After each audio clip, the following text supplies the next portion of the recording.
दोस्तों ये बात तो आप सबको मालूम है कि जो मुल्क जंग के दौरान स्काई में डोमिनेट करेगा आखिर में वही फातेह होगा। रूस यूक्रेन में एयर सुपीरियॉरिटी हासिल करने में नाकाम रहा और इसकी रूस को भारी कीमत चुकानी पड़ रही है। Ground based air defence systems की डेवलपमेंट ने एयर कॉम्बैट एविएशन में एक एवोल्यूशन बर्पा कर दी है। एयर कॉम्बैट के मुस्तकबिल के हवाले से मुख्तलिफ कॉन्सेप्ट निकल कर सामने आ रहे हैं। एयर कॉम्बैट की रेस में यूएस और तुर्की पेश हैं, लेकिन इन दोनों के फ्यूचर अप्रोच में काफ़ी फ़र्क है। चलिए इन दोनों के विजन को बारी बारी डिस्कस करते हैं। पिछले 15-20 सालों में तुर्की ने अनमैन्ड एयर व्हीकल्स पर काफ़ी काम किया है। अपनी इस सलाहियत को तुर्की एयर टू एयर कॉम्बैट में भी बरवेकार लाना चाहता है। इस मकसद के लिए Turkey Kizil Elma unmanned fighter jet develop कर रहा है।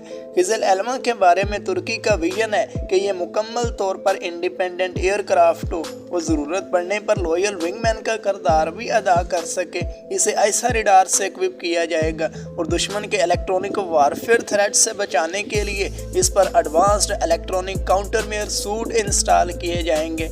इसके इंटरनल वेपन्स बे में बीवीआर मिसाइल लगाए जाएंगे ताकि इसे पूरी तैयारी के साथ दुश्मन के सामने एयर टू एयर कॉम्बैट में झोंका जा सके। खिज़िल एल्मा की कामयाबी या नाकामी का इन्हिसार इसकी इलेक्ट्रॉनिक वारफेयर और इलेक्ट्रॉनिक काउंटरमेयर टेक्नोलॉजी है।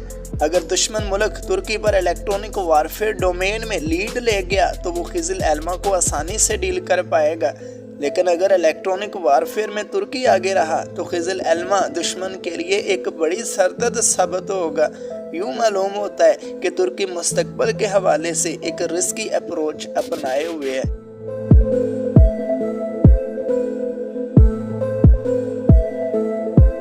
यूएस के पास 4th जनरेशन फाइटर जेट्स की बहुत बड़ी फ्लीट मौजूद है और काफ़ी सारे पुराने बॉम्बर्स भी। दुश्मन के एयर डिफेंस सिस्टम्स और 5th जनरेशन फाइटर जेट्स के सामने ये 4th जनरेशन फाइटर जेट्स ज़्यादा देर टिक नहीं पाएंगे।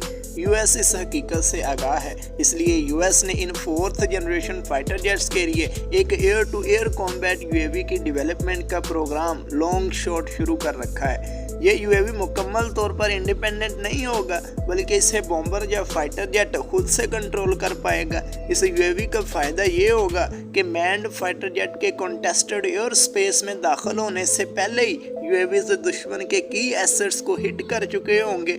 अगरचे इस यूएवी की रडार या स्पीड के बारे में अभी कोई इन्फॉर्मेशन बाहर नहीं आई, लेकिन जनरल एटॉमिक्स के इस डिज़ाइन को फाइनलाइज कर लिया गया है। इस प्रोग्राम से एक बात तो वाज़ेह है कि अमेरिका का मकसद एक कोस्ट इफेक्टिव और expendable air to air UAV develop करना है।